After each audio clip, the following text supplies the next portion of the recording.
And I will accept an approval of the amended agenda. I move to approve the amended agenda. I second. It's been motioned and seconded. All in favor? Aye. Any opposed? Okay. Motion has been, amended agenda has been approved. We'll go directly into 3, which are our action items. The first one up is A, the Skyview High School cafeteria furniture required to do separate first aid. So where's, okay. Chair, the trustee by Mr. Stoffer he was just printing off a couple of hard copies. He's coming right out and he'll share some information on the Skyview furniture. Okay.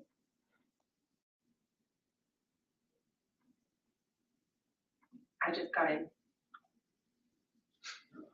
Okay, never mind. I just got kicked back out. I lied. Fully lied. For anybody watching, we are having some technical difficulties on our computers here.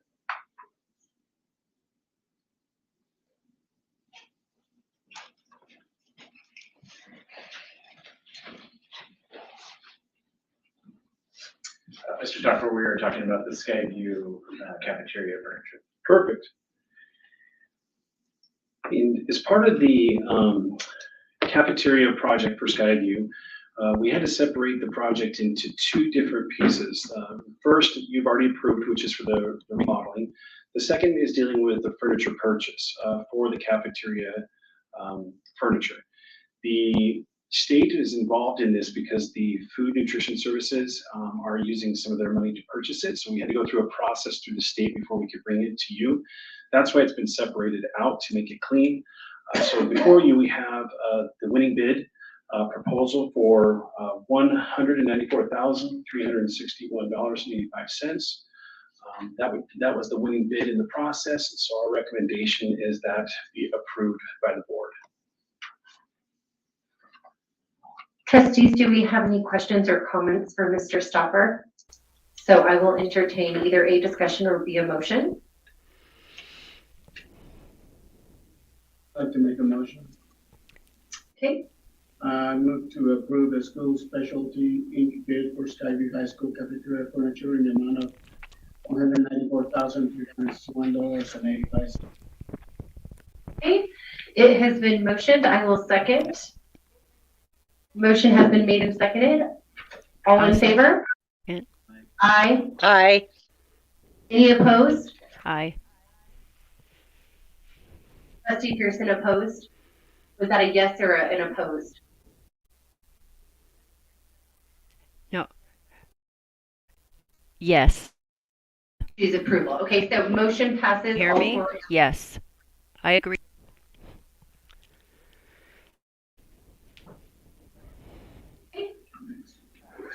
Motion has been made, approved. We'll move on to B, the Schism property sale.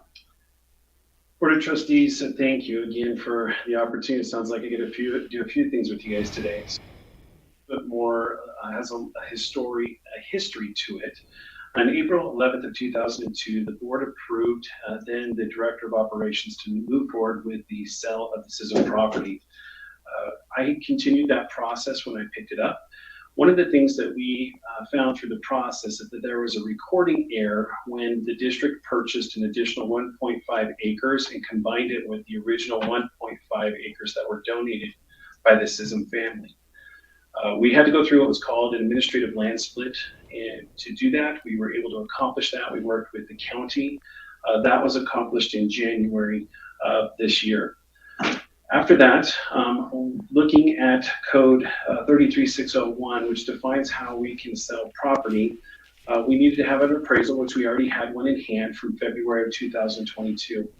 Considering the time from January 23rd of having the land split finished and the potential sale of the property, we went ahead and had it reappraised so that it was within inside the year.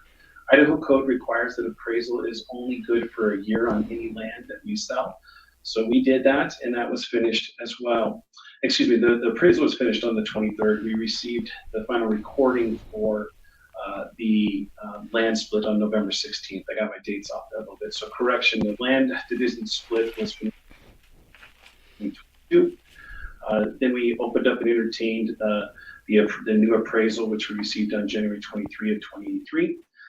The new appraisal did come in a little bit less than the original appraisal as the land values have started to decrease.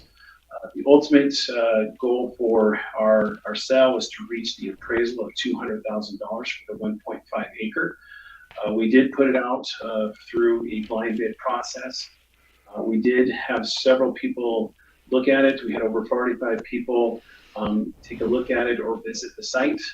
Ultimately, though, we only received one bid in the amount of $215,000. Part of the bid, and this is where the uniqueness of the law comes into place, and I included it in the board packet for you.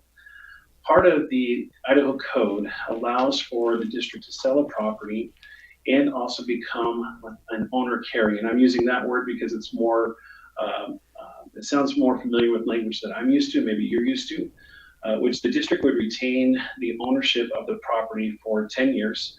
While the purchaser paid it off at an interest rate no less than 7%. In this particular offer, they would put down $50,000, $5,000 escrow, $45,000 upon signing. So they would like the district to or be the owner carrier for $165,000 for 10 years at a 7.5 interest rate. Again, the output of this is that we would actually make more than the $215,000. That we're selling it for. So there is some opportunity to achieve some more finances for the district. Downside to it is we would be the owner carriers for about 10 years. Now, I did work this through legal, and everything does meet the compliance with the law, so it is a good bid, but it is the bid that we have before you today. So the board really has two options. One is to accept this offer, or by code, we can reject all offers and then essentially set it out for market. We wouldn't have to do a blind bid, we could just set it out for market. Currently, the land prices are falling again.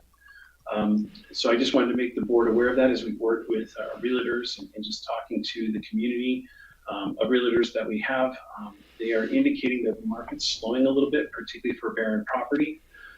So this, we may or may not be able to achieve the current offer that we have. So I just, from our position, we wanted to make sure that you had that information. I'm going to kind of go off of something that my dad taught me when I was younger. Basically, an offer in hand beats none that we don't have.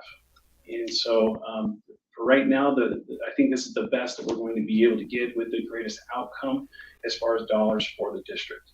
So that is the recommendation that we have for you, but we want to be sure that you understood the complexity of the sell. Sorry, Sherry, if I could ask something. Sure, trustees, do we have any questions for Mr. Stoffer? Trustee Lai? What are the terms of the owner will carry? I mean, I remember doing that before.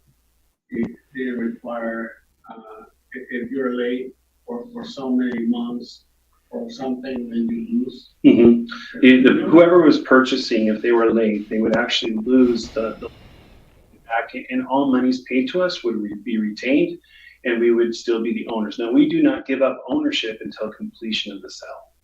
So if they decide to pay it off earlier, which I believe is the intent of this purchaser, they want to sell their home.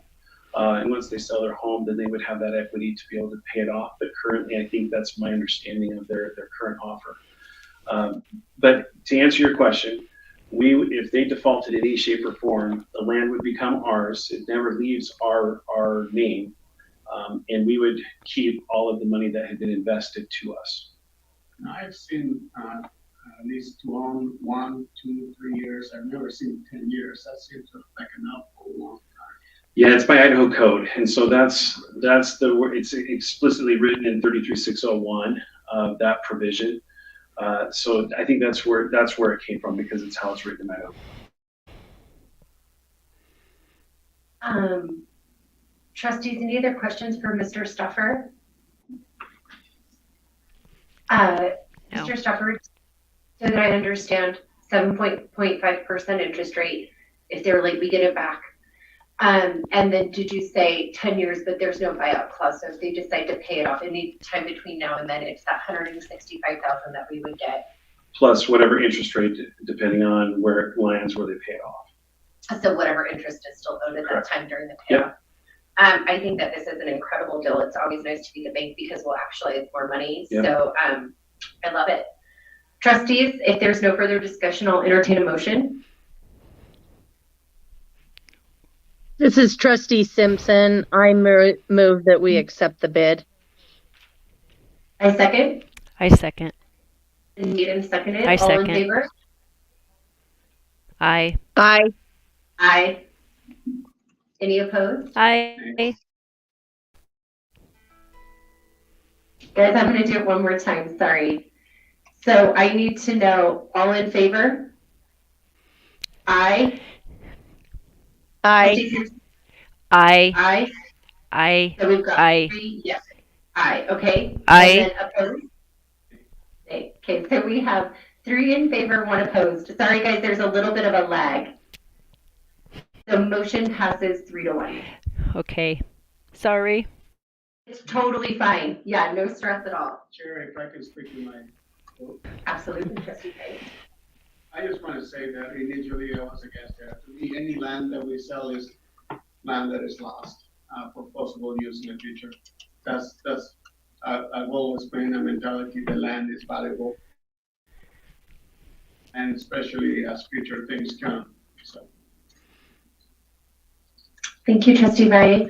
We will move on now to C, the ABM addendum for 1 year. Trustee Taylor, thank you again. I have an addendum that we've been speaking about for the last few months. The purpose of this addendum is to extend the ABM contract for 1 year. There are some provisions for additional years if we so desire. It's completely in the board's hands for that decision. We worked with legal to approve this. The language was approved through legal.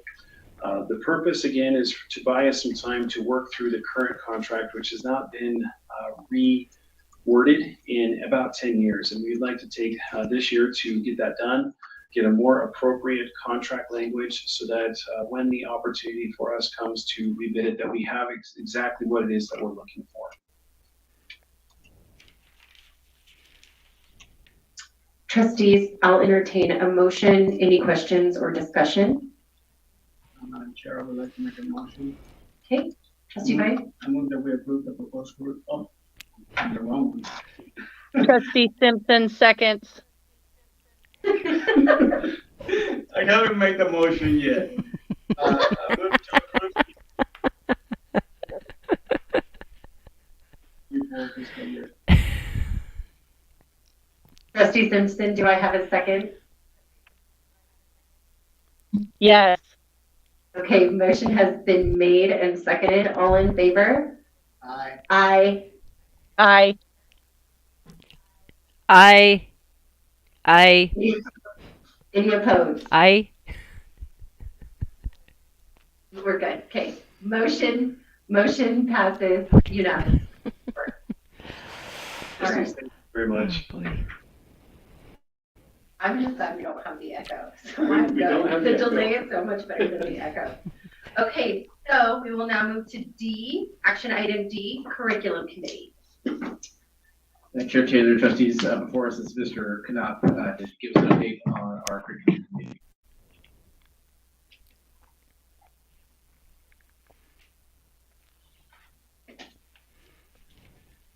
Tyler, you can project that procedure. Trustees, wow. Trustees Pearson and Simpson, do you guys have copies of the draft procedure that was in the packet? So you have that in front of you? And then Yes. I have hard copies here for anybody that would want one. I would be able to get it. Or you guys are good? Okay. So, Trustee Maya, you can help. yeah. I'll start with saying that this delay would not work well for an auction, so probably a good thing we're not auctioning anything off tonight. There in front of you, we have a draft procedure for curriculum adoption. A lot of it is similar or the same as the first procedure we went through, and then there's some tweaks, some additions, some things we've put to this. Just so everybody's on the same page, this comes from just some pieces to the original procedure that maybe ran into some transparency challenges, and maybe didn't have the full trust of all stakeholders involved. So we wanted to come back and build a procedure that not only serves us for the purpose of the K-5 curriculum adoption, but also our adoptions moving forward for whatever curriculums we have. So, questions, clarifications? You want me to walk through kind of what we have there? I figure most people can probably read it and see what's going on. I don't know. I have a question. Can you hear me? Yes. Hello? Yes, We can hear you. Okay. So I just was able to look at this adoption procedure because it just came in, I guess, Saturday, and I'm just looking at it now. So I had a couple questions. One of the links or letters you sent where we had 12 members in the committee, and now there's 8. Do you know what happened to the 3, or can you explain that to me? Did some people leave the committee? Can you hear me? So what happened?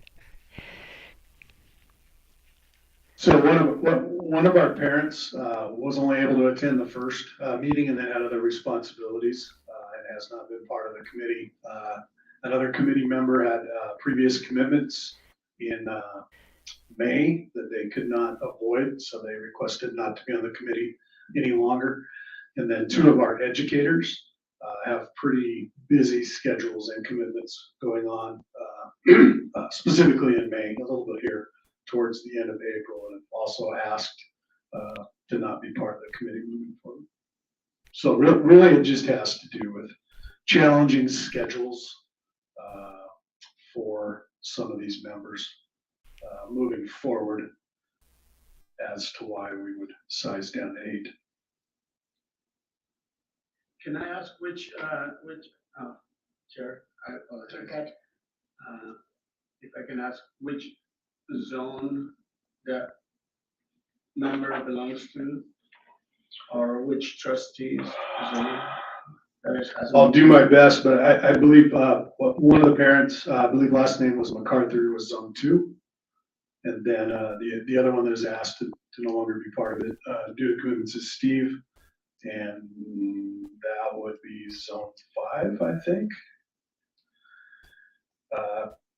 I have zones 1, 3, and 4 still represented. My apologies, Marco, or Trustee Valley, I did not bring the original roster. I brought the proposed new roster, so I have which zones would still be covered. So zone 2 and zone 5 would not be.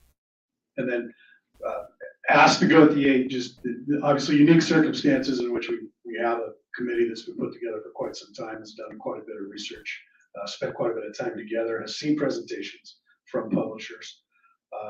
Just felt like to keep this committee together as much as possible because of the background knowledge and experience that they have up to this point would be the best approach moving forward for this particular adoption. Trustees, do we have any other questions for Mr. Knopf? So yeah, I do. Okay. I was just thinking, so we have, if we go with 8, we have 3 members of the public, plus that Tracy, I think she still wants to be part of it. So that's 4, and 4 from the school. Trustee Valley, the school board member is considered part of the education half. So we have 3 educators, we have 2 teachers, a principal, and then Trustee Pearson would be the 4 representing the education side, right? And then we have 3 parents / community members out of zones, and then we have the at-large community member. So for the balance of 4 and 4. Tyler, trustees, we might need to take a moment. Mandy, can you still hear us? Yes. Trustee Pearson, can you hear us? I did just receive a message that she couldn't hear anything, so I wanted to make sure everyone Okay, on both that side. could do you hear. want to double check? We'll hold until she can hear us. Perfect. Trustee Pearson, can you hear us now? It looks like she's possibly on She flight. needs to unmute herself. She has to unmute herself. Can you I'm text her trying to that? leave the one on my computer because I'm hearing double.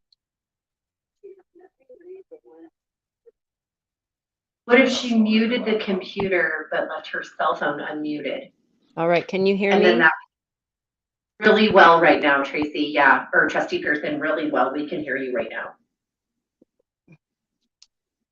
You can hear me really well? Yes. Okay, and I can hear your phone, so should I try to take, let's see. Okay. I'm sorry I didn't hear why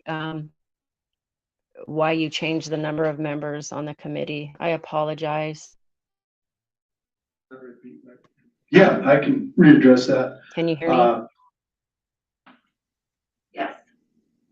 I don't know if she can see me if I give a thumbs up because I can't. She can see because cannot. Tracy, can you give us a thumbs up if you can hear me? She can see you. So. Can you see my thumb? Okay, Yeah, she's hearing me. Here we go.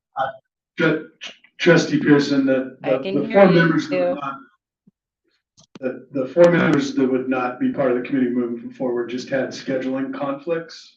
They had commitments Oh, no. mostly in the month of May that would not allow them to continue to give time to the committee.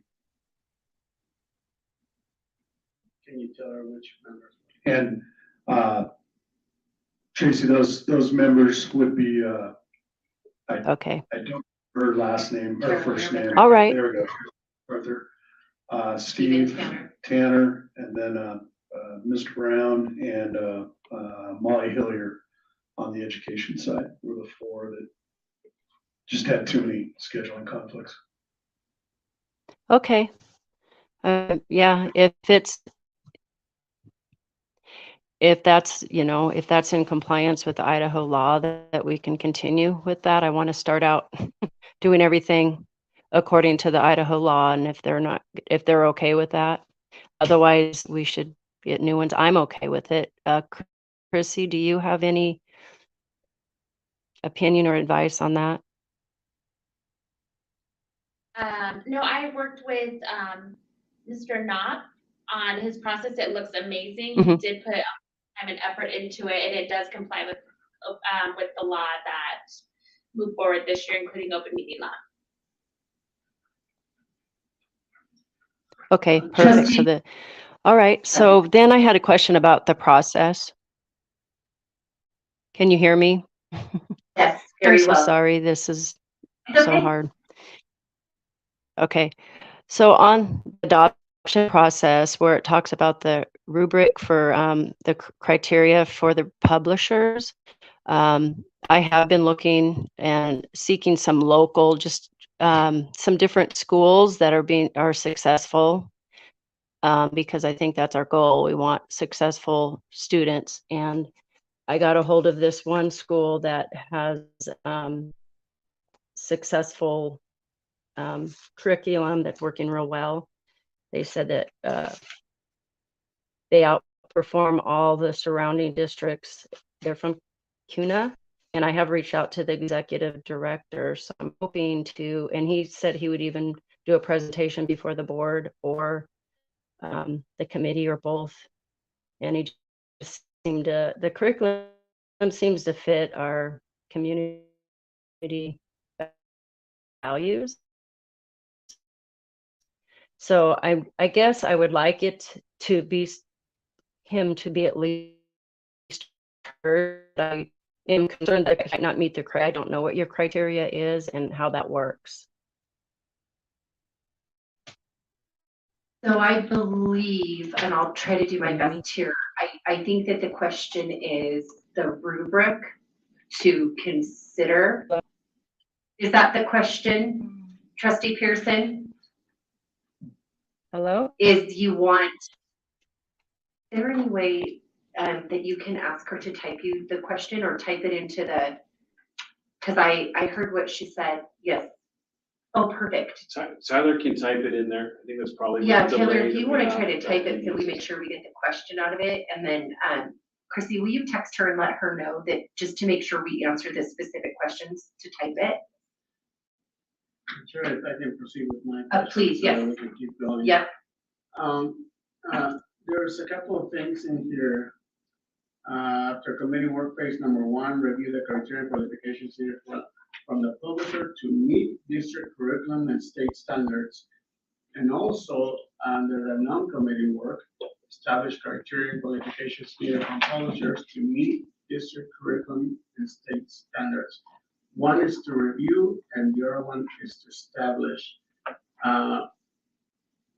My guess is, I think somewhere I read that this is not a specific procedure. I'm thinking review comes first, right? And then, establish comes first and then review? Correct. Right? Okay.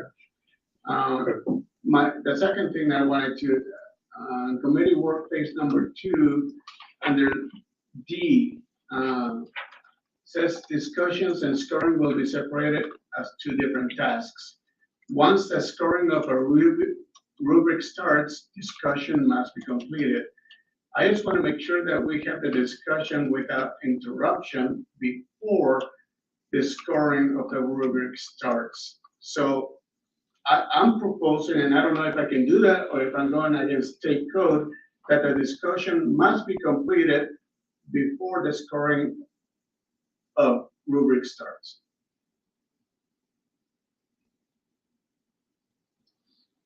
Trustee Valier, that would not be against code as long as the discussion was at an open meeting where people could attend. Correct. So that would be. So- allowed too. I might need some clarification from you, Trustee Valley, because it seems, and I just noticed I did D and A, that was bad on me, that should be a different signifier there, but, so, under D and then A, it actually states that in the second sentence. I think what I heard you basically say was what that second sentence says, which is, once we start scoring the rubrics, we're out of discussion phase. Well, there it leaves it open for somebody to stop discussion and start scoring the rubric, start the scoring of the rubric.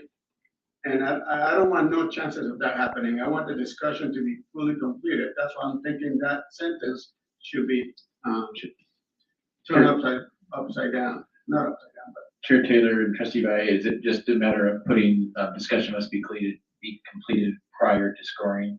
Yes. If we worded it that way, maybe it's just a wording. We can make some adjustments there. I believe the intent is similar. It's just a wording. Yeah, I just don't want to leave it open for whoever is directing or making sure that things are functioning correctly to start the scoring before the discussion is completed.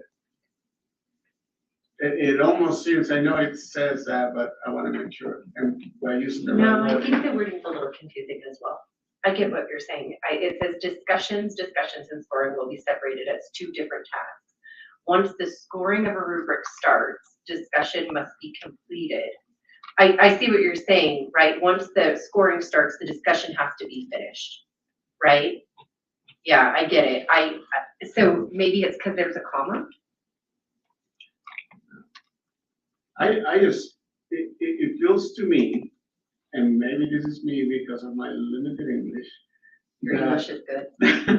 That as soon as the scoring starts, we need to stop discussing. The intent that, yes, each individual committee member will score on their own rubric, and that'll happen after discussion has ended on that particular publisher. So it won't be discussed and scored at the same time. It'll be discussion. Once that's all done, then it's scored. So the way that it reads is that scoring cannot start unless discussion is completed, correct? That's the way I read it, yes. Yeah, that's why I was saying maybe it's the comma. Yeah, that's not the way I I get it. I get what he's saying. Discussion. This is Trustee Simpson. I think I don't think it changes the paperwork necessarily, but I feel like if we're all in agreement to just have it read, the discussion must be completed before the scoring of a rubric starts, and then, yeah, then there's no question at all. Good statement. I would agree. That's all. Yep. Are there any other questions from the other trustees? I actually have a few myself. Okay. So trustee Pearson's saying she's concerned with criteria that, I'm assuming what she's meaning that they will use wording that the public is not familiar with. I asked for clarification, waiting to hear back if she's referring to words that are more familiar that the general public would understand outside of those in the education realm. And I'm just waiting to hear back if that's what she's meaning by that. Okay, for the clarification, I couldn't grasp that either from the comments, so we'll wait for that. So, can you let her know that I'm going to do my questions really quick? Okay, so the first one is, have we rammed this second round through legal? Yes, So we're positive that this is in alignment with policy and there are no legal issues whatsoever with moving forward with this process to the best of our ability. to the best of our ability right now, yes. Okay. My next question is, when we do establish the criteria and qualifications needed for publishers to meet and discuss curriculum, what do they use for community value? What is the conversation around community value? So if I go to, I'm you, and I go to a publisher and that we need them to meet the district curriculum and state standard. So when I say to them, these are our standards, obviously we have all the little things that we're going to look at. What do we use for community value, if anything? Is that part of the discussion is my question. Part of the discussion that happens within the committee, possibly. I think I would need a little more clarity on what we would Well, send I'm to a wondering publisher. what I'm asking. Let me you answer to it do. this way. So criteria, for example, right now in K-5 ELA, criteria would be, we're looking for a comprehensive program, which means 5 pillars of literacy. They need to be part of what you offer. Got that part. Where like a lot of literacy programs only do parts of literacy. They don't do the full package, so to speak. Math might be something criteria, say if we're looking for middle school math, would be to make sure that their curriculum resource has all the different main topics that we're teaching in math. What I mean by that is kind of the clusters. Like there's a geometry, there's an algebra, there's whatever. I'm losing my words there, but so the criteria would be you at least meet the minimum of what we're looking for in order to meet the standards that are at that grade level. And so are those the only standards that we request? The combination, what you're looking at here, yeah, so the combination of the criteria, kind of that global, like I'll take it back to the literacy one here. So here's the 5 categories your curriculum must address. Yep. And then also here's our state standards. And we're asking them to do a crosswalk there and point out where does your curriculum support those particular standards. So by that, then anybody who comes back to us, as long as they meet the criteria standards set forth, we would consider regardless of any other issue, just making sure that they meet those specific standards. That's just the only disqualifier. Does that make sense? Yeah, so the way it's written now, what we would show the committee, here's the criteria. So like, for example, we have the 5 main components we're gonna need in a K-5 literacy program.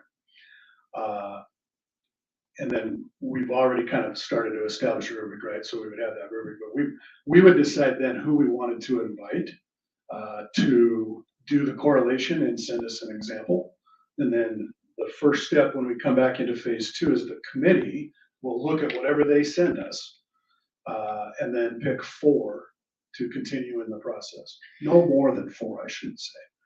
And so they might disqualify themselves because they can't meet the criteria when we invite them. The committee might choose that some of them just didn't quite meet the criteria or they're not very strong in some areas. So they're not one of the 4 that we present.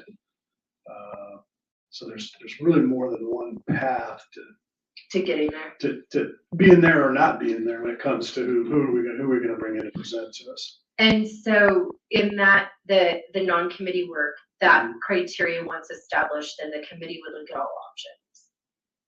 Is that what I'm understanding? Or Well, we're going to invite, right?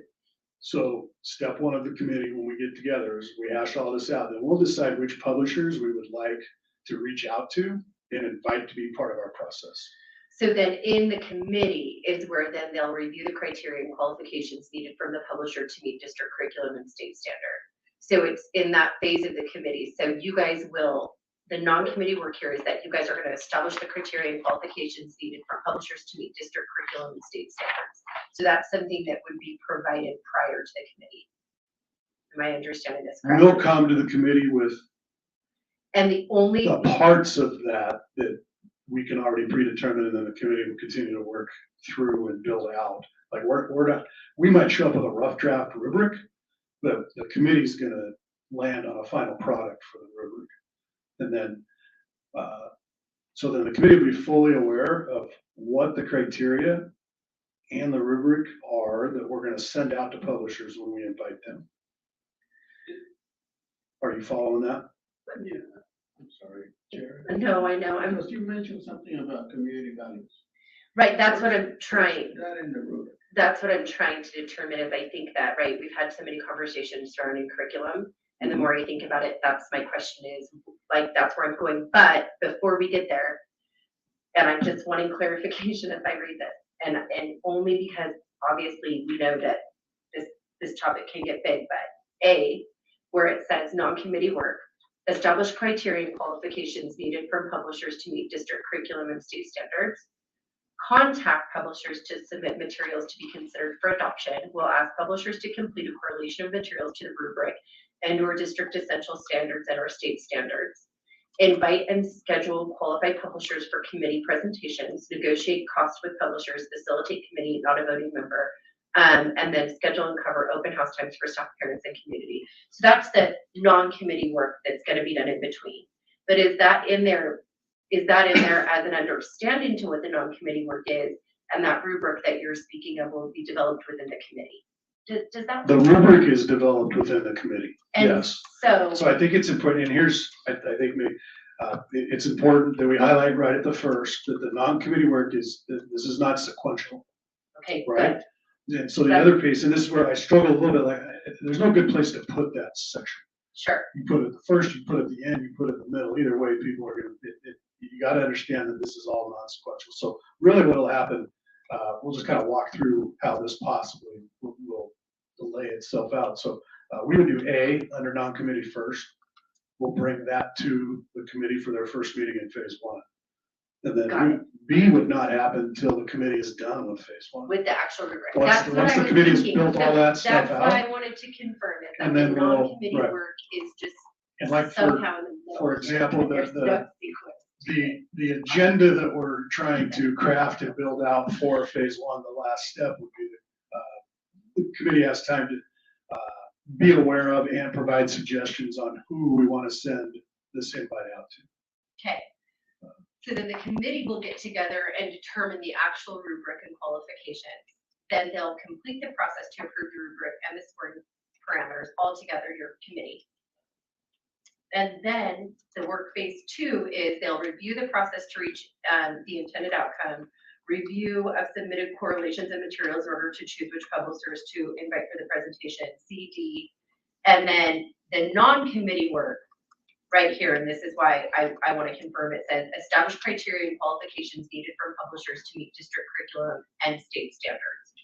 So what does that mean? Are you guys getting together the state standards and the need? Because the two seem odd when it's pictured right in there, because we're saying, to me how I'm reading it is that it's saying that right here that the committee's going to go through and establish that criteria, but then it says it's non-committee work as well. Well, rubric and criteria are two different things. So that's what I need you to explain. Yes. So a rubric is going to really get into the nuts and bolts, and they're going to score the more micro details of a program. Okay. So they'll really get into the weeds, say for example, of vocabulary or certain blending activities or whatever it is. So the rubric is more detailed.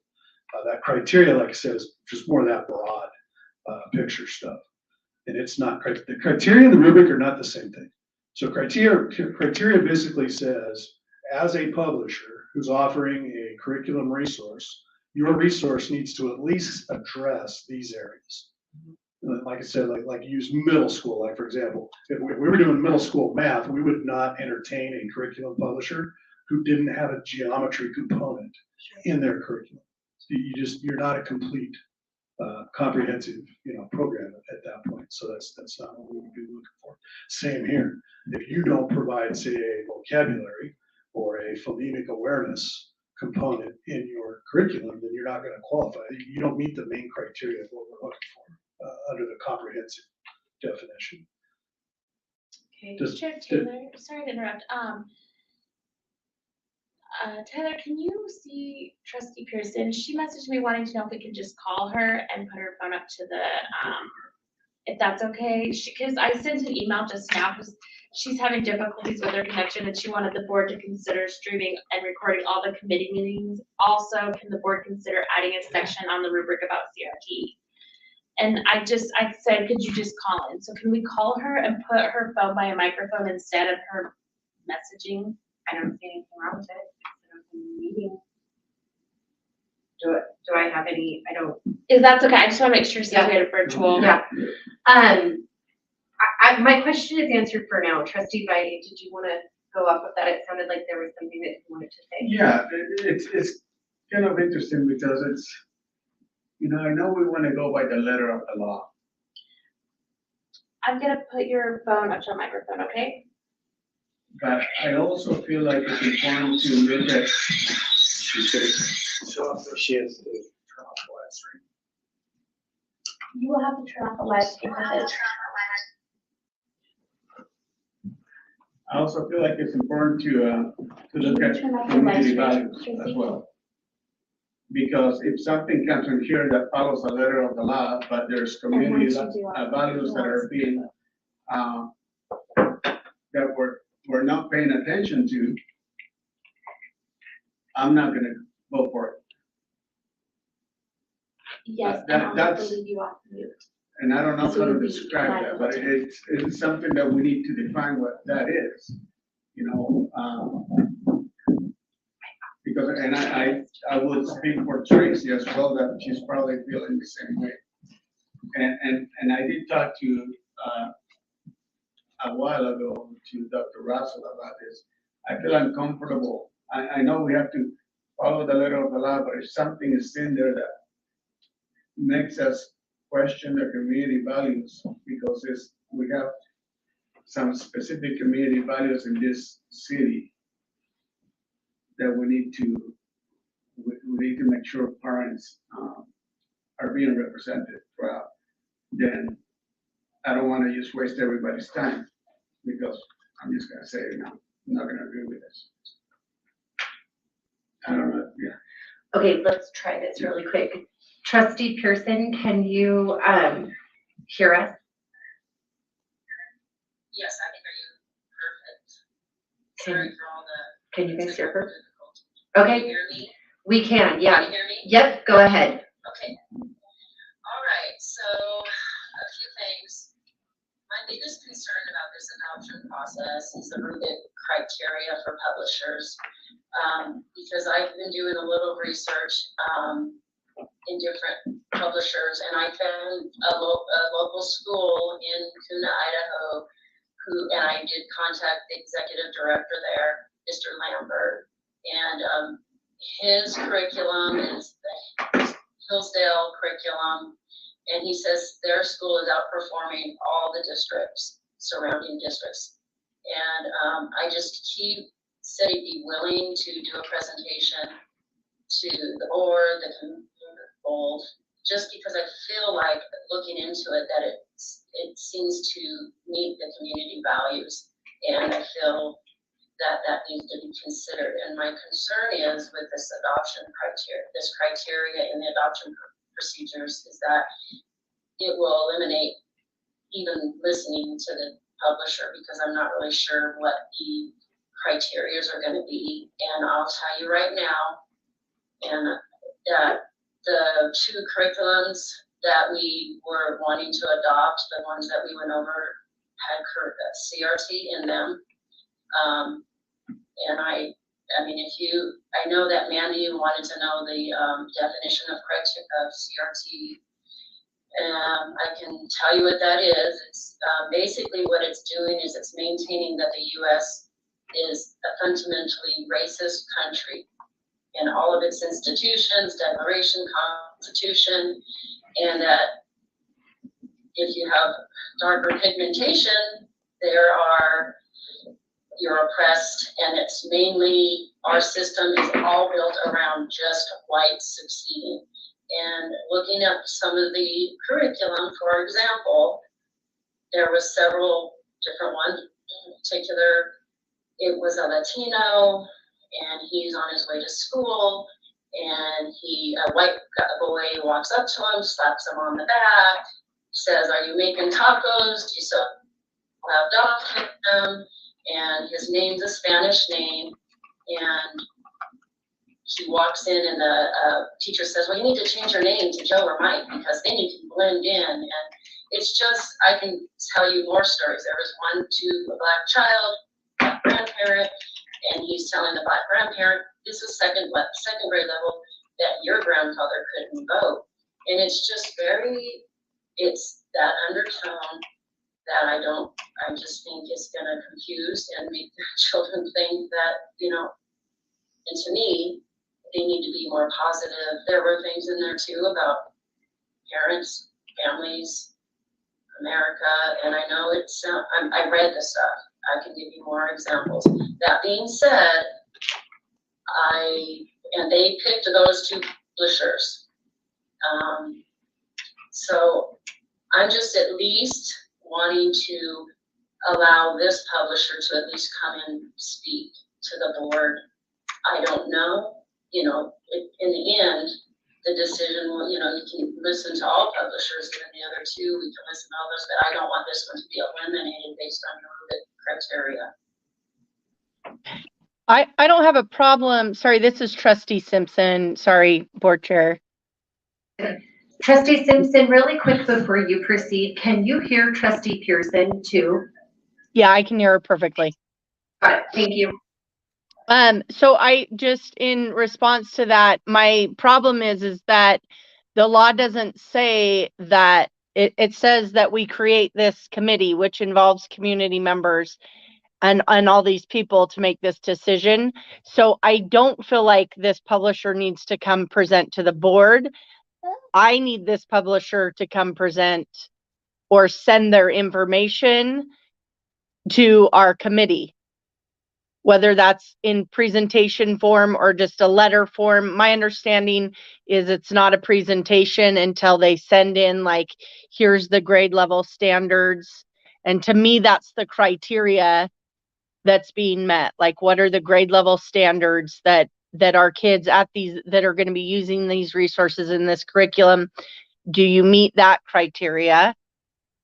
And then the things that you talked about that are within the curriculum, that to me is then that committee's job and task is going through that and scoring that on a rubric.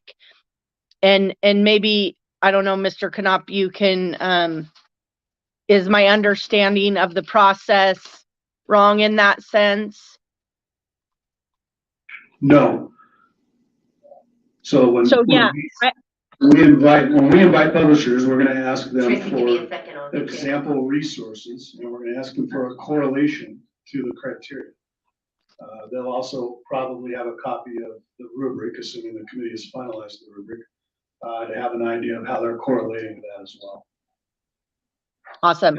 So that's the only thing, Trustee Pearson. I just think the time is better spent with this particular publisher, presenting to the committee, getting their information to the committee so that it can go through the process.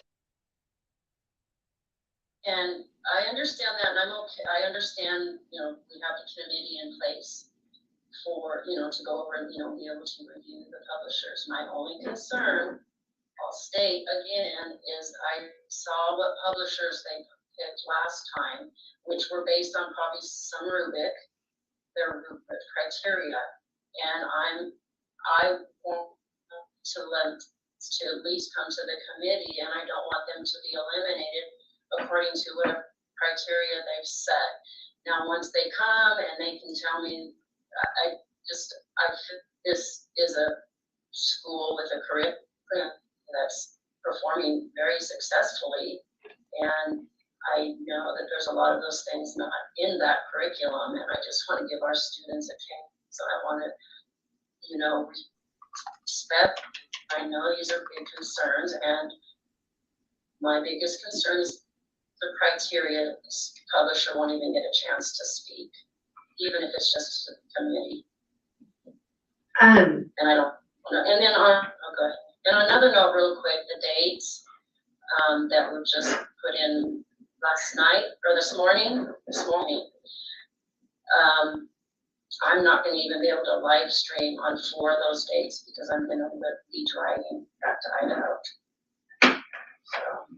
So go ahead, Brooke. So I just want to echo what Trustee Simpson says. The point of having the committee is that whatever we do decide, I would also agree. I would like for it to go through the committee because that is the whole point of us having the committee. The second one would be to dates and all that type of stuff. I genuinely feel needs to be worked out amongst your guys' committee once that goes, whatever is approved. But really quick, what I do want to come back to is, Mr. Knopf, in what Trustee Pearson said, would your process allow for the committee to hear what her request is, or how she has requested that you guys hear this publisher based on what is in front of us? Would it be the criteria that would veto that? Is what I'm asking. I probably need to. I'll clarify in 2 ways. What I heard her request was to have a gentleman who is not part of the publisher, who just oversees these schools, come talk to the committee. That's what I'm asking. And I don't, that is not what we have in our procedure. Right. The publisher of the curriculum they're using, yes, we would reach out and say, we're going through this process, here's the criteria, here's the rubric. We're asking for a correlation and example materials. Mm-hmm. If you're interested, please send them our way and contact us.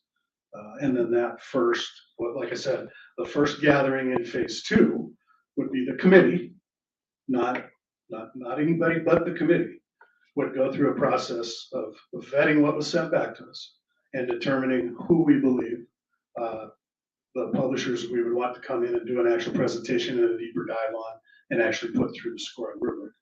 And then not to exceed 4 is what we've put in there, just for the fact that you get too broad, you lose focus on the quality of things, and things get a little muddy, so to speak. Totally understood. So we felt like 4 was a good number to try not to exceed. Yeah, no, I'm with you on the efficiency. We've gotten to talk about this a lot. What I'm trying to do is get to the root issue, because obviously curriculum is tumultuous. It doesn't stop. I had curriculum calls today. I think we all get them. So what I'm trying to do is figure out where in the process, because I would agree, I did hear that it wasn't a publisher, and that's why I'm saying, based on what was asked, if what I had to go back was just this rubric, then what you're saying is that we could hear from the publisher. But what would disqualify us from hearing from that publisher would possibly be criteria. So in what she said, is that correct? Is that if whatever criteria is not established by the district, if this publisher does not meet that criteria, then that criteria would then disqualify that publisher from presenting to the committee. Am I understanding this correctly? Yes. Okay. Now and no. So, but when you say disqualify, I mean, this is going to be in front of the committee. That's what right? I'm trying to ask. Right. Yeah. So like Yep. if there's some gray area, like obviously the committee is going to decide. Like, right. Here's who we're going to go with. Here's who we're not, so to speak. I mean, if you're just blatantly not meeting criteria, then you would be disqualified. And I think that's the question. Go ahead. Yes, Trustee Pearson. Sorry. So, and I understand, and I know that there was an email where we can contact the actual publisher that this gentleman sent to us, but also my concern of adopting this process or procedure would be that the criteria would not allow this publisher to at least make it to the committee. That's my only concern. And, I guess my concern is that Does that make sense? it does, it's just that my concern is that I keep talking about this intangible criteria, we're all kind of talking about it, but I still don't have a definitive understanding of what I would be approving for criteria, and I can't approve something I don't Exactly. definitively understand. I get what you're saying, That's my concern. I get what you're saying.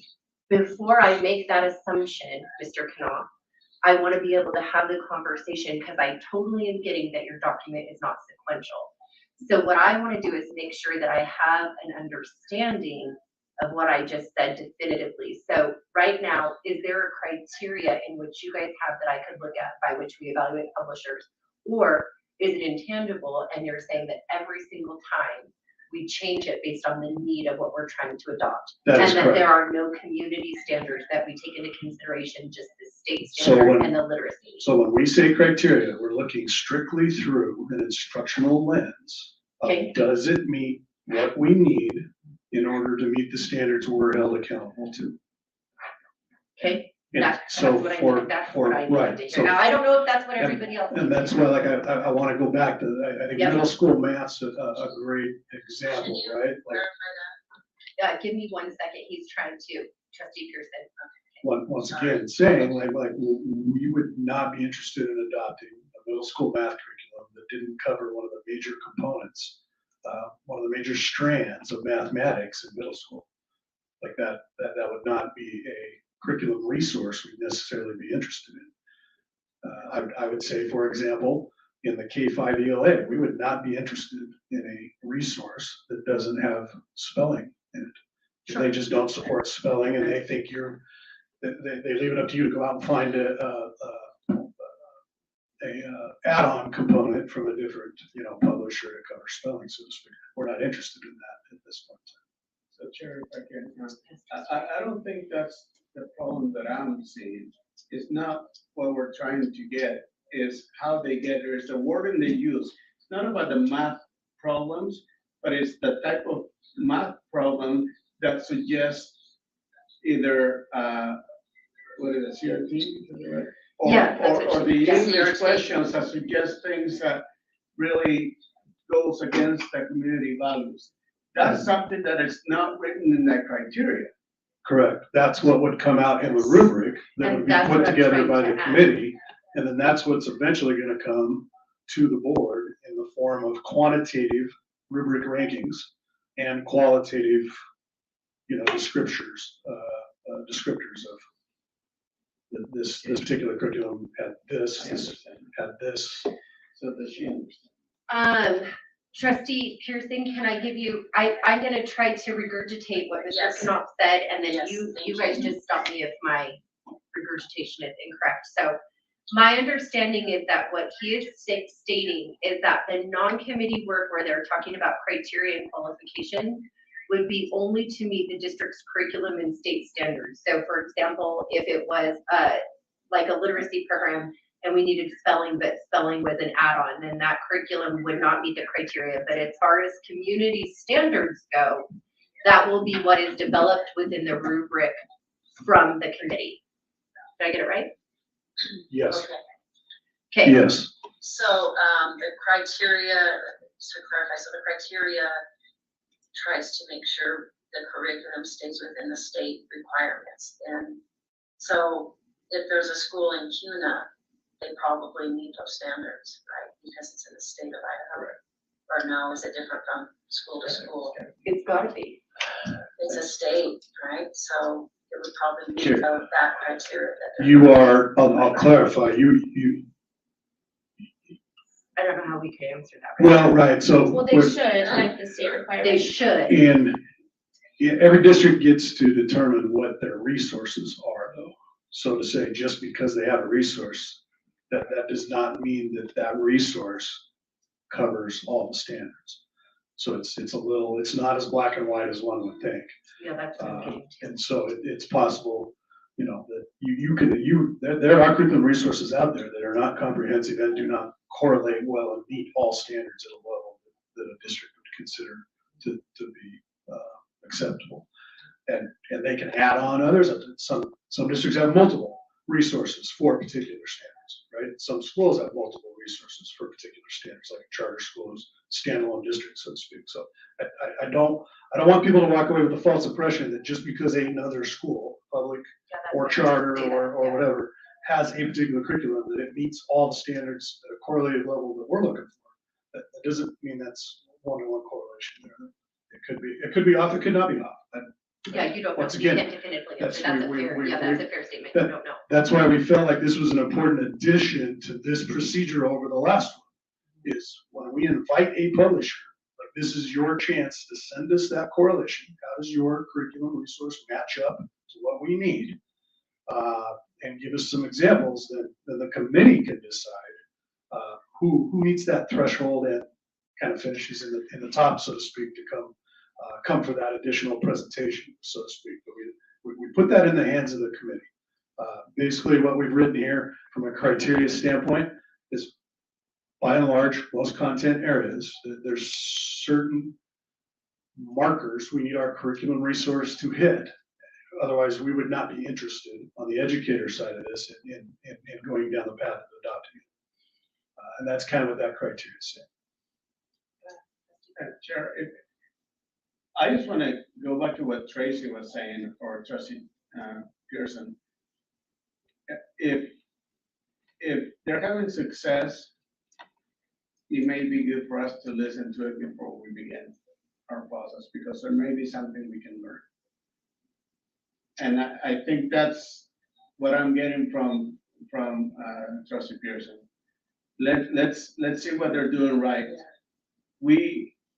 It's not going to hurt us to learn what they're doing right. Well, what's hard is that, sorry, are you good? Yes. So what's difficult is that we don't even know, like, that's an intangible thought. Like, we don't know, we don't have anything to even base that on. So then we would just be bringing somebody in.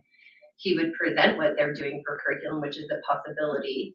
But then what would be the point of the curriculum committee? Because your curriculum committee is supposed to filter through these types of things. Does that make sense? And that's, in going back to what Trustee Simpson was bringing up, is that I think that, in my opinion, our job is to really get this policy or get this procedure to a place that we feel comfortable giving it back to the committee, so that the committee can do that work and then bring it back to us. That's the point of the curriculum committee. Yeah, and it's actually two different things that we're talking about, I guess. It actually is, Marco. I understand what you're saying. It is. I think, Chair, Board, I think there's a couple clarification and understanding pieces that we need. I think I'm hearing that the board wants, or my perception of what I'm hearing is the board would like clarification and a possible sample of the curriculum that is going to be sent out with the district and the state standards, so they have a clear understanding of what that looks like. That's also going to be provided to the committee. The criteria. Maybe I'm wrong, but I've heard the criteria come up, and I don't think, not all board members know all the standards. Maybe there's district standards that you're not aware of that are also being considered. So getting a clear criteria that they're already working on for that pre-committee work is what I'm hearing, that you guys would just like to see a sample of.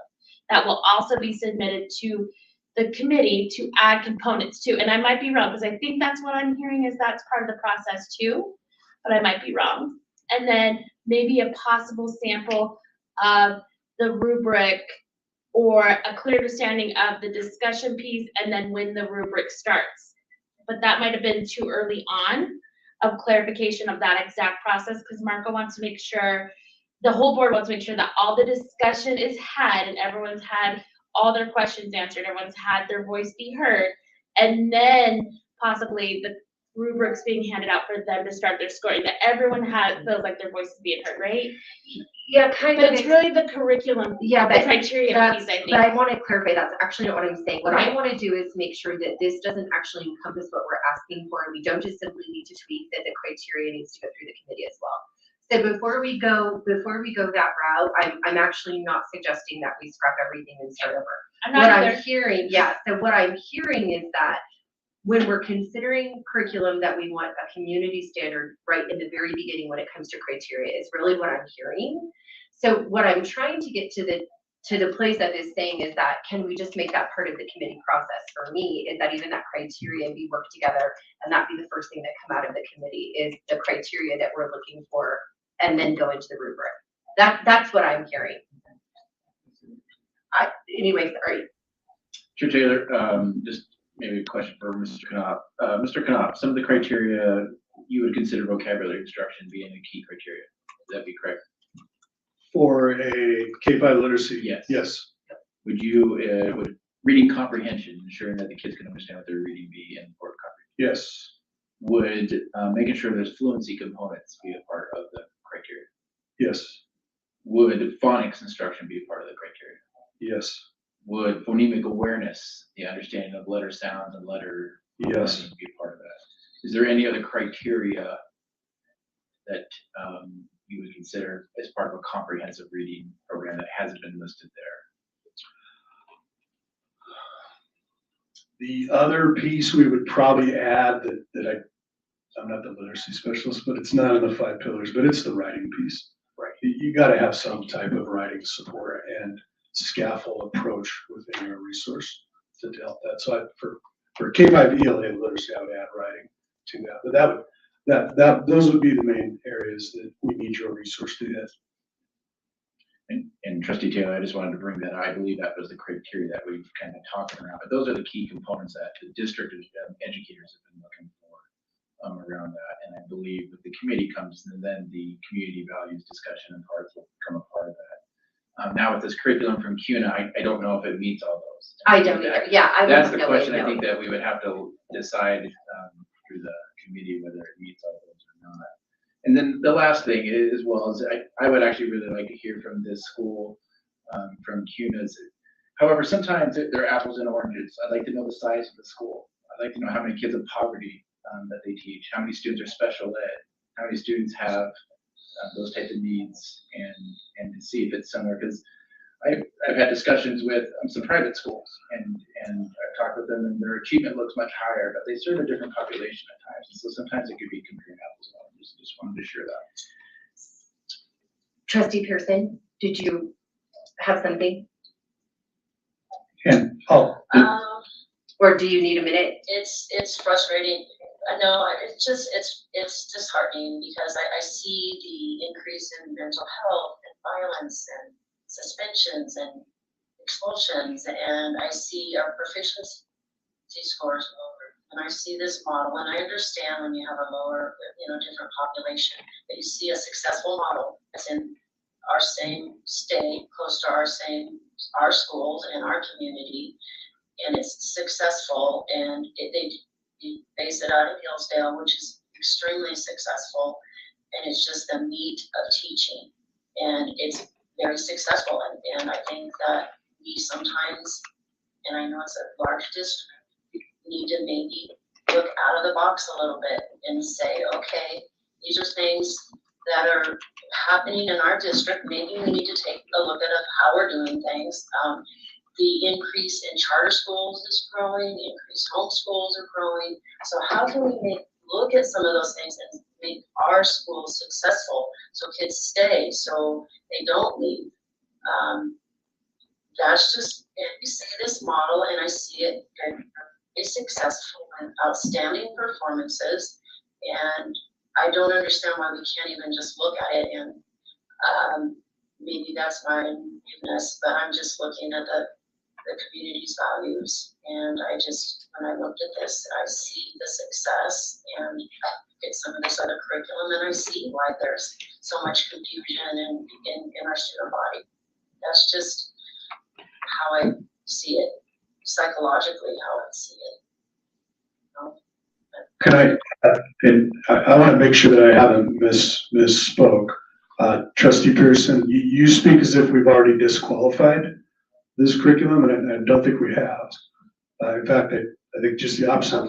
We've said that we want to bring them in and see what they can provide us with their correlation and their sample materials in order to see where that's at. And then the committee is going to, most likely be the ones taking a look at what fits and what doesn't fit. So really, I'm aware enough of this particular ruling. I'm not fully aware, but aware enough that this particular resource is going to meet a lot of the pillars of literacy. I haven't vetted it enough to know exactly where it's at, but I just wanted to clarify because I really heard Trustee Pearson there Yeah. being but- frustrated that we've already disqualified this candidate. That is not the case. Yeah. And I also just want to point out that this is challenging from where I'm at right now, because I'm trying to put a procedure and process Correct. in place Yes. for all curriculum Yes. adoption that works for the district. And Yeah. we're sliding into what we already know and the frustrations we felt from the first attempt at a K-5 adoption. And that's, I know it's hard to tease those two things out and keep them separate. But we really need to think forward in regards to all content areas, social sciences, science, math. Yeah, really quick, just because when these conversations start to get circular, I do want to clarify, Trustee Pearson, there are a lot of different conversations going on. No determination has been made. Where I'm trying to get to is a place that we can improve this process or your process so that we can get to where we're trying to get to, Trustee Pearson, which is to adopt a curriculum. So I guess first I have to ask is that, I guess what I have to say to the board is what would be the point of appointing a committee? And I'm going to go back with Trustee Simpson. If we're going to hear all of these things over and over, then the committee is for naught. And so this last 6 weeks, we already don't have presentations coming through because we're making those changes. So what I'm hoping that we can try to do today is get to a place where we feel as if we can actually approve something to get you started again. So with the 4 trustees that I have, guys, are we close? Is this something? Yeah, Trustee Simpson, please. Yeah. Yeah, I mean, and that's the thing. My suggestion was not to rule out any curriculum or any publisher from the process. I'm just going to make a motion and then I'll speak to if that's okay, Board Chair. Sure. Sorry, I'm backing up a little bit. I move that we approve the current curriculum adoption committee to be restructured to 8 members in order to stay in compliance of policy 2520.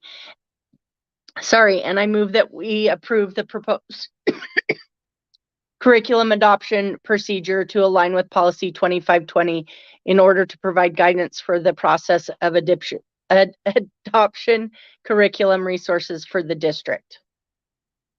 Okay. So I'm going to second, but only for discussion. Awesome. Can I speak to my motion? Yeah, I think we need to move forward, one, and the way we do that is I think we're wound up in the weeds and we want to know procedure, and procedure is not really our area, right? The policy is our area, and we have the policy and we know that it's going to comply, and I appreciate the time and work all committee members have put in to this process and all district employees that have put into this process, and also for pausing, right? And taking time to revisit and to go through this. I just think it's time, because I worry that we're not going to have K-5 curriculum, and that's on us. So if we don't get this done and we don't have publishers that can have it to us when school starts, like, what are our kids going to do? So I do think we need to get moving in a direction that gets us, our committee, looking at the curriculum and at publishers and at work so that we can move forward. Yeah, Chair. Now, I just want to say that we are moving forward, and understanding is one of those steps, and I appreciate all the discussion here. What I want to prevent, I want to understand things so I know where things fall in place. And for example, there is a different class. Today I got sent a text about a test that somebody took in psychology class, and the question was, how many genders are there? And the answer was 2, and it was incorrect. And then there's another question. Given that the following definition, how many sexes are there? Sex is a biological and physical manifestation of a person's chromosomes at birth.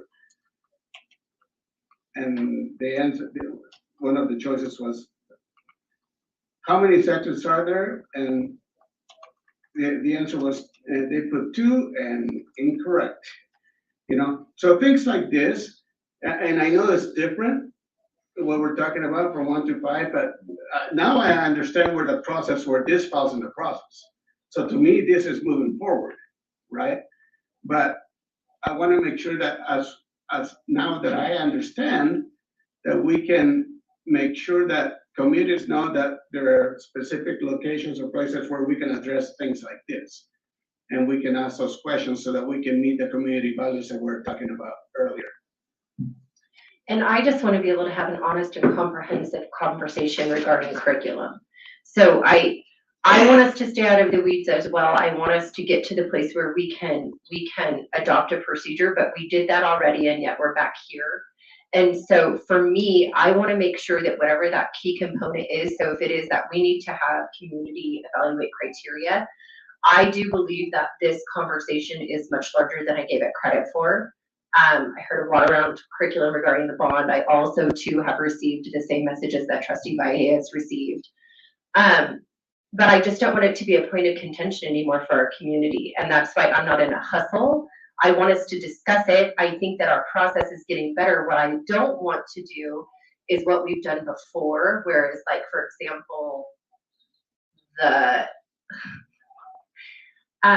when we've had committees working and the work they're doing is good work, and we are just not aware of what that work was, or we're not aware of what the process is or how it should read.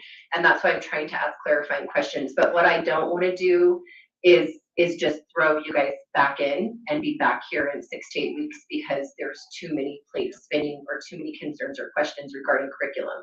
So what I'm hoping that we can do today is figure out if there's a place that we can restructure a few sentences that give everybody a better like handle on something. But anyway, does anybody else want to speak to that? Because I should probably go ahead. It's been motioned and I did second. So we should take a vote, then we can continue or move forward. Does everybody feel comfortable with that? Yeah. Yeah, were there 2 motions or 1? There's only one. There's one. Well, there's 2 motions in one. Okay, can we break it down? Well, we have a motion on the table. Yep.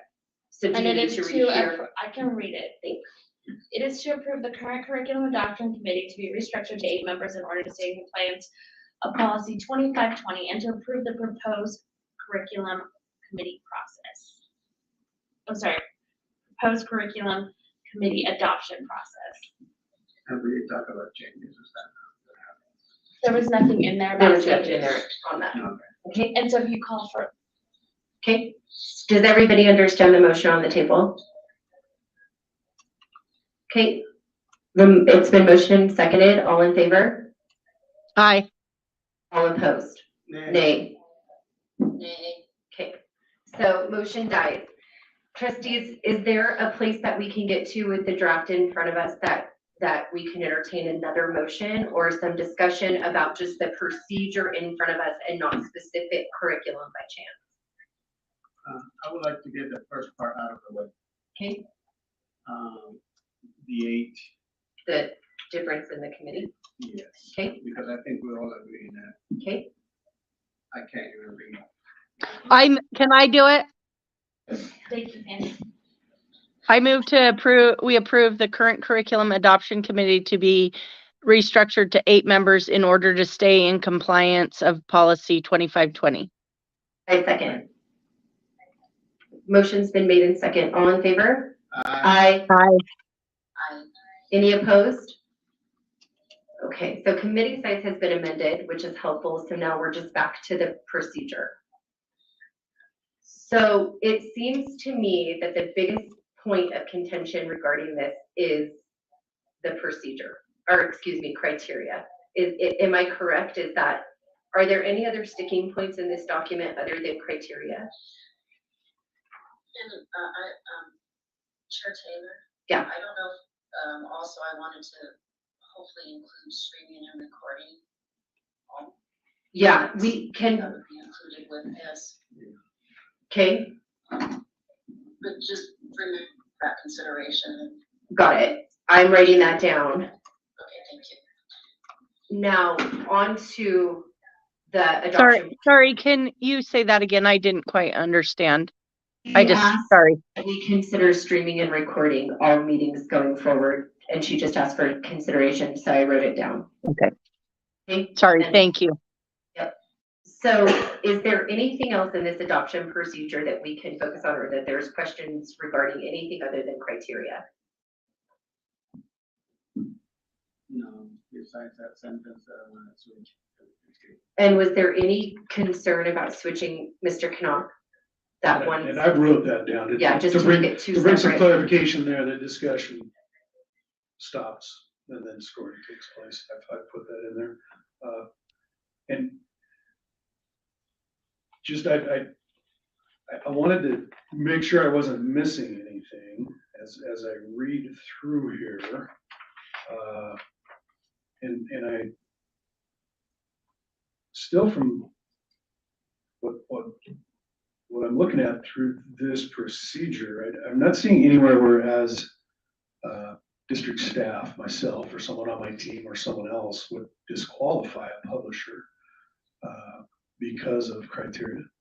It looks to me like, and I'm following my train of thought, is we establish a criteria in regards to, here's our state standards, here's our scope and sequence, here's maybe our identified essential standards within the district. Some of those main category things we've talked about. That's reviewed by the committee in phase one, and it's part of the invite package that we send out to the publishers. So we're asking the publishers then to put their package together and send it back to us. And then it's during phase two of the committee that what got sent to us, we break it out and take a look and hopefully come to a consensus on who are the 4 publishers we'd like to bring back or invite to the district for a presentation and for the full-fledged rubric evaluation.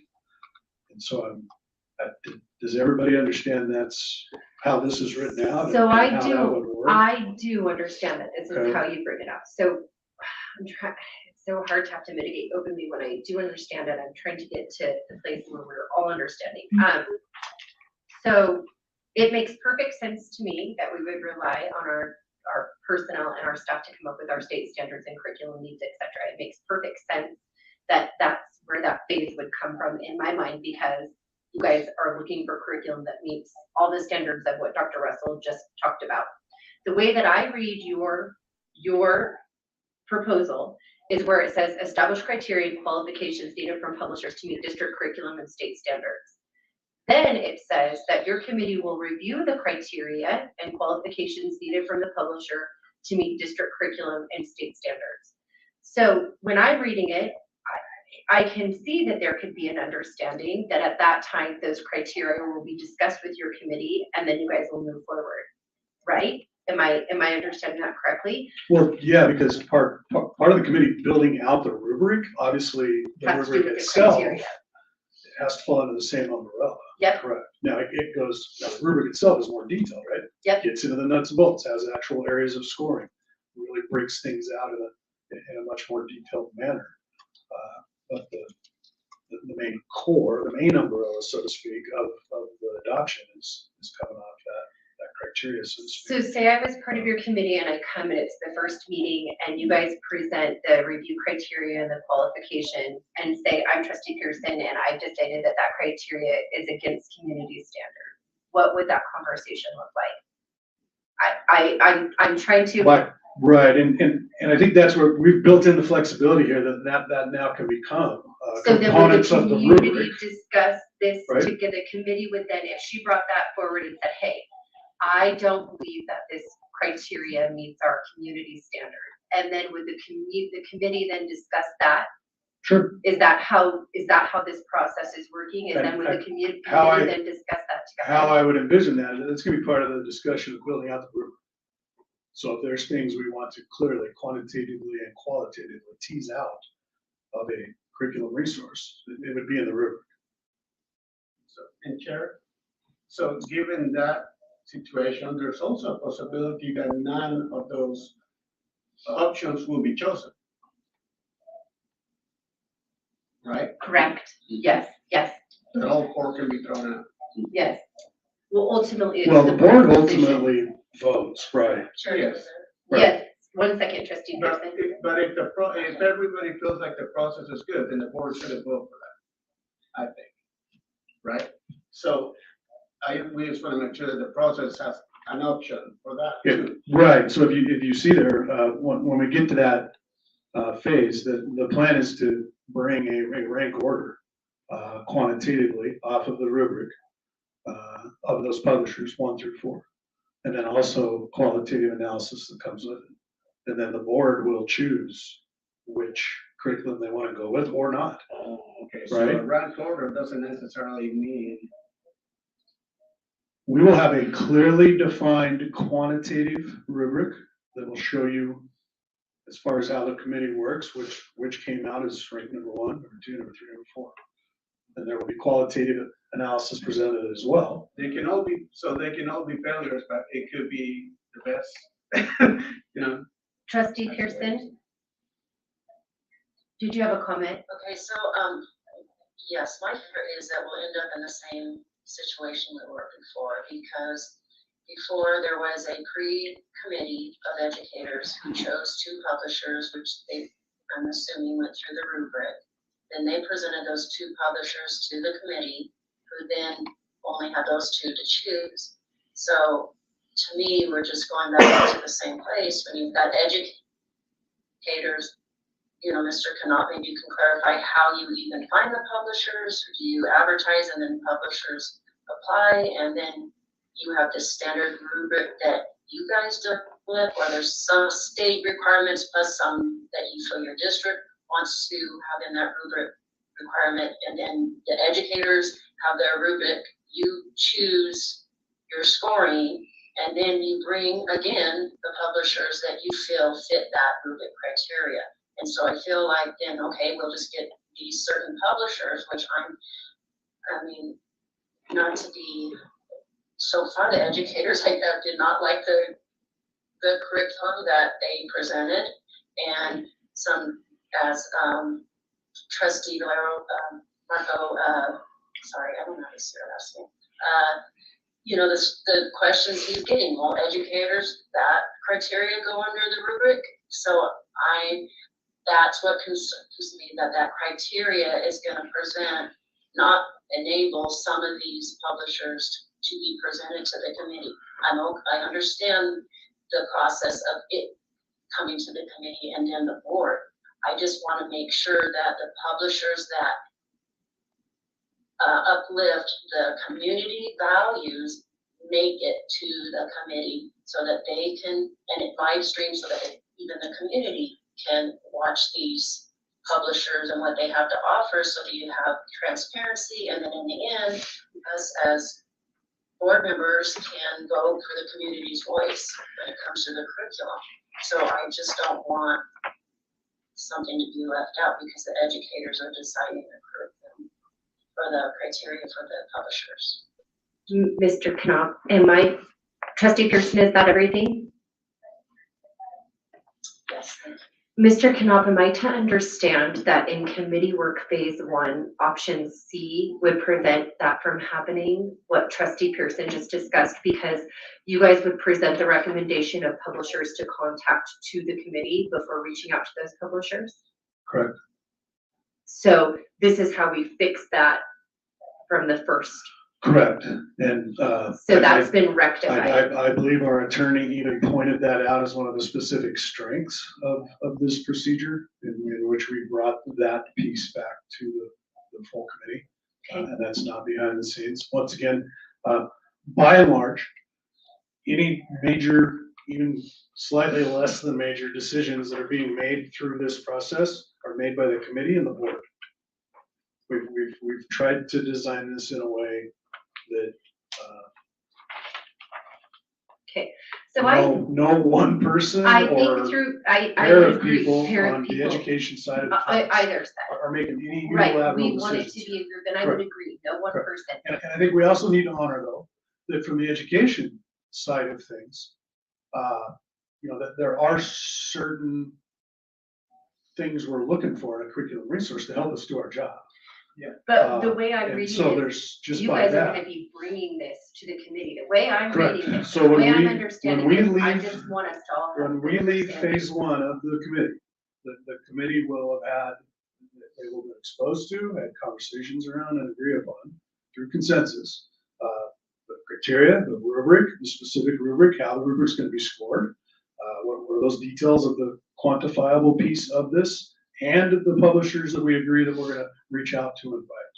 All of that will take place during phase one of the committee. So when we end committee phase one, the committee itself will know what we're sending to the publishers we invite. So nothing will even go out to they'll- those publishers until correct. that work is And they'll finished know. together. Now, the only thing that maybe would start to come out a little sooner is if we just send some emails out to some of these publishers to start getting examples.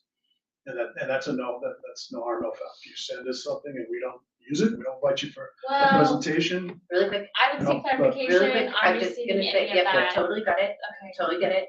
But we would just make sure that all of that is in line with the policy after we approve this, is that nothing would go out without following this. Right, so in the non-committee work B, okay, those invites would go out after phase one is done. So really quick, because nothing would go out then, because I would agree, if we approve this, then those emails would not go out, but what you're saying is if you needed samples, what does that mean? Well, you ask publishers for samples. Okay, and Sometimes publishers send us samples. so it would without just being be for asked. samples, it wouldn't be Right. anything else having to do with reaching Right. out. No. Right, Is there discrimination in publishers that you send out for samples? That you reach out to, or, I mean, do you have your preferred publishers? Or is it just across the board? Right. Now, this is not a very, it's a big arena, but it's not a secret arena, so to speak. Like, the main comprehensive curriculum programs are. Yeah, so personally, I think a Fairly lot of well known the out things are being covered that we're talking about. that's what I think, Cindy, that's why I wanna have the discussion to make sure. Yeah, and I do wanna ask one more thing though, because I know we're going late on this, but I think that Tracy's asking for the ability for the community to see how the work is going. What did you say, video? Streaming and recording. Streaming and recording. Yep, Now, I have no opposition to that, but when she said that, you gotta look, that you saw Kim, and I saw your face go something like concerned. Is there a concern with that? Can you explain that? For me, there is one concern, and it probably depends on what phases the committee is in and what processes they're undertaking. But I think when they're having their discussions, I don't know how comfortable all committee members will be under that limelight. Is just why I bring that up. And once again, this is me forward thinking. And you guys have talked about, this is an emotional, this is a hot button topic. I don't want to put ourselves in a position where we scare away people, good people, on both the educator side and the community parent side, because of an experience that doesn't go well for them. So I think there's some nuts and bolts to probably talk through and work out if we were to go that way. The other piece is we'd have to bring Cody in on that. A lot of this is going to be moved down to a space we've just developed. And I don't, technology wise, I know right now it's not set up to handle that type of broadband. It would be limited.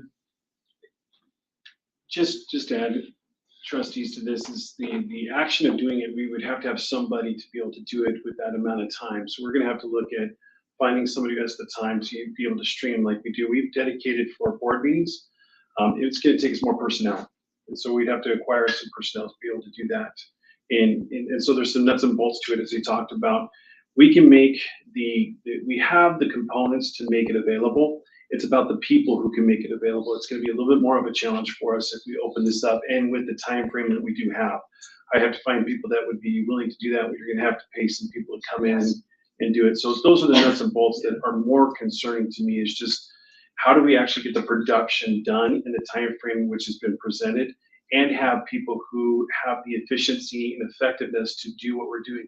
You've noticed just the product that we're putting together right now, we have very talented people in the room trying to accomplish it. It still has its glitches. So by doing a forum like what we're talking about, it's a bigger forum. We're going to need time to acquire the materials to do it, because as we mentioned, the facility that we currently have does not have the cameras and does not have the technology. We can get there, but it's going to take us some time to be able to do that, and then the personnel to actually put it forward. So those are my concerns on the operation component. Not that it's not possible. It's just going to take me some time to get my people things in place, ordered, installed, and train people to be able to do this effectively. So it's not a show that it causes frustration and we're having to stop it because we can't hear somebody, that we're having to pause because the feed went out. You know, those types of things I worry about just from a production standpoint. Okay. I think, board, I just want to seek clarification. The board did not talk One about second. virtual attendance. They talked about live streaming.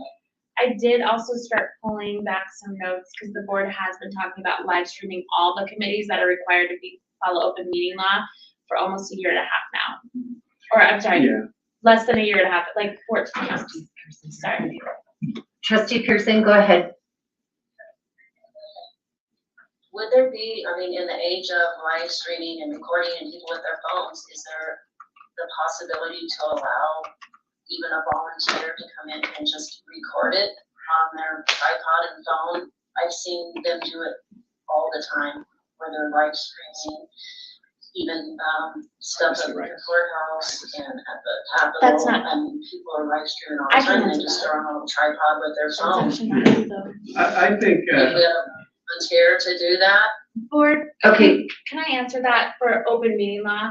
Any meeting that has to follow open meeting law, so let's pretend a board meeting, we do. If patrons showed up and set up tripods to record the meeting, we cannot disrupt them or stop them unless they are a disruption to us. Meaning if they're placing it in front of Trustee Valier's face or causing a scene. Anyone can go record any meeting that is open meeting, unfortunately. I don't want to say unfortunately, for transparency. So anyone can stream it from any sort of, or record it. I would always say, if you have patrons that are coming and recording it, that's when the district should definitely think about recording it themselves, because the patron could manipulate the video and post it on sites. But there's nothing that would prevent them from doing it unless they're causing, like putting the camera right in front of Chair Taylor's face or making it so the meeting cannot be held. But we can't say they are not allowed, or say they can't record in any meeting that is an open meeting. So any of them. Trustee Valle, did you have something you wanted to add? yeah, no, I, you know, we spend a lot of money on a lot of stuff, and this is one of those things that is very, very important. And I think Tracy feels really strong about it. I feel strongly about it, and I think I'm ready to make a motion. Do you want to make your motion? I would like to make a motion. Okay, And if I could get help, just in case I don't say something right. But I would like to, where's that? No, there's nothing here. I move to approve the NSD 131 adoption procedure with the changes outlined as we spoke about in section, or in committee work phase 2, section D, and the addition of adding live streaming to the meetings. I second. Okay, it's been motioned and seconded. Any discussion? So I'm going to speak to my second. I first and foremost want to say that I really appreciate the discussion regarding the procedure. I think that discussion led to some clarity that I feel very, very, very certain now that we have cleared up some of those places where we didn't align with policy. I also want to go on record to say that I do not believe that there was any sinister nature there. I think when we're having to change policy or realign with policy, there's going to be some ground to cover. Second, I'm all for the live stream. To me, this is a tumultuous topic, and I can't tell you how many times that what comes back to us as trustees is he said, she said. So being able to go back and review this makes me feel like I'll have a much easier time making my decisions going forward. Sure, if I can say something. Sure. No, thank you so much. I mean, the explanation to me was good. As I read it, but you guys did a wonderful job, and I feel more at peace with this. So thank you so much. All right, it's been motioned and seconded. All in favor? Aye. Aye. Aye. Okay, any opposed? Okay, so procedure has been approved, and live streaming of these committee meetings to follow. Chair Taylor, Yes, ma'am. I just wanted to make sure that, we did, or at least Mr. Knopf, listed the days that he, wanted to do the committee meetings. And for those days, I'm actually gonna be driving. I can do it any other day, but I will have no reception to even talk. So I'll speak quickly to that. So at the last committee meeting, we actually did I think it's called a doodle, whatever, but the people that had committed to the committee put in days that they were available, and those are the dates that those members went through. That process is what showed up. So we could possibly re-look at that. To me, and I'm going to throw this out there, that we don't, as a board, set your committee dates or times. So Trustee Pearson, can you email Mr. Knopf, and can the two of you guys get together on whatever that looks like as far as scheduling goes? And Trustee Taylor, I think we just need to make sure live streaming can be set up, because I believe there was a meeting this week that was scheduled on April 6th. So you just need to make sure that would be in compliance. And I just found that out this morning. Sure, can I ask a question? Trustee Valle? I'm just wondering if this is legal or not. If Trustee Pearson can't make it for any reason, can I take her place for that one meeting? Is that Are you legal? okay with that? Or could we trade them places? No, because she wants to be part Well, of it. but only if she can't make all the meetings, and then you guys, okay, tell me how that works. Either way, but I think Trustee Well, Pearson. four of them I cannot. 4 of them you can or can't, Trustee Pearson? Can't. Cannot, I'm driving. Would you consider? Okay. So any other day, but those days, Wait, are those the same days as the? So can we do that? We can interchange one for the other. Trustee Pearson, would you feel comfortable with Trustee Valle sitting in on the days that you couldn't make it? yes, I would. I would like to hopefully maybe change a couple of them though, so I can. Yes, if you change it, that's fine. You guys Out of can- 5 meetings, out of 5 meetings, I can only go to 1. So So, since Trustee Valle can be a swap for you, can you guys then get together and work that out with Yes. Mr. Knopf? sure. Does that work? Thank you, Marco. Thank you. Yes. He said, thank you. Okay? Chair Taylor, sorry, Trustee Simpson. Yes. I just wondered, and we may not need to, but I did think I thought we voted for Trustee Pearson to sit on that committee. So I'm just wondering if we need to vote, and I may be wrong in remembering that, but if we do, I'm ready to make a motion. I was just about to say, if we can make an additional motion to the committee members. Okay. Could I speak here for just a Please, second? Mr. Because I have a couple things. What if we're adding Mr. Valle to the committee, then we're gonna have to choose someone else to balance it out. Yeah. If we're not, and they're just interchangeable, I see some issues with that when it comes time to score. Why don't we just add him and then they can add another? Or keep one of their committee on education? Well, the only issue is that we just approved it to be an 8-person committee and approved the committee as it was. So the amendment would have to be, I mean, they'll be streaming the videos. And they'll be required to sign the rubric, The unfortunate thing because that's is an open meeting law. the very first curriculum meeting that they had, there were things right away I saw that they had a pre-curriculum committee to pick the 2 publishers. I immediately emailed Mr. Knopf.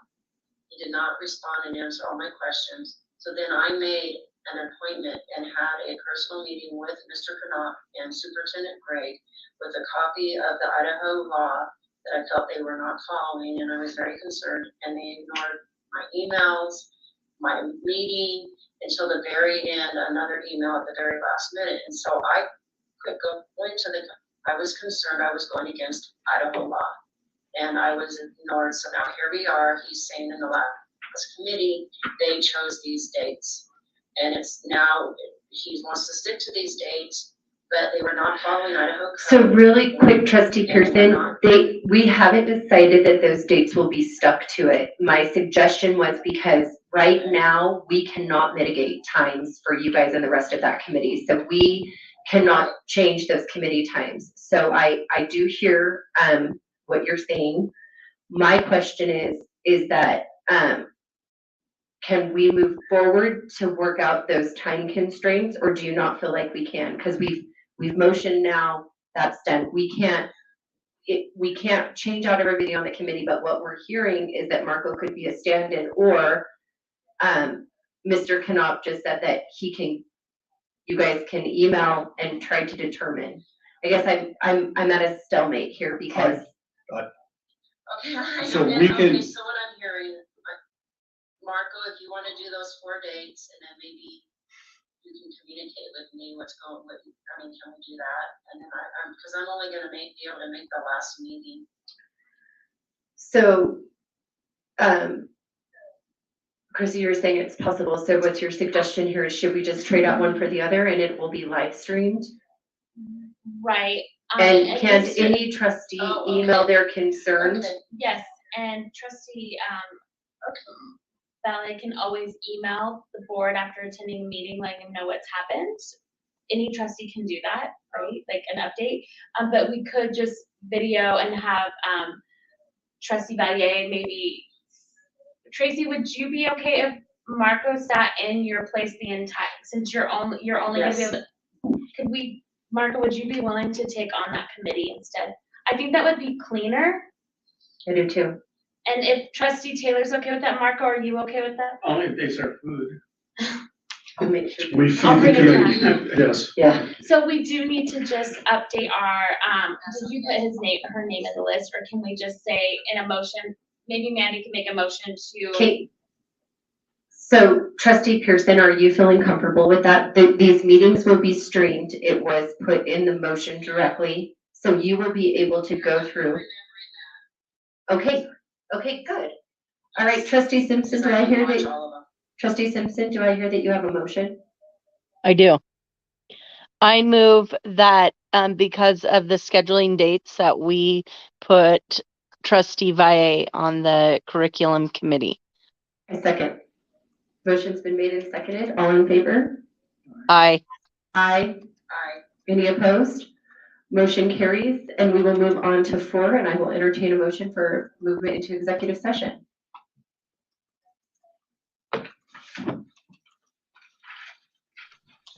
Trustee Simpson here. I move we go into executive session for Idaho Code 74-206 1B and D. B, to consider the evaluation, dismissal, or disciplining of, or to hear complaints or charges brought against a public officer, employee, staff member, or individual agent or public school student. D, to consider records that are exempt from disclosure as provided in Chapter 1, Title 74, Idaho Code. I second. Roll call, Chairman Taylor, Aye. Trustee Pearson, Trustee Simpson, Aye. Valle. Aye. Okay, we are moving into executive session.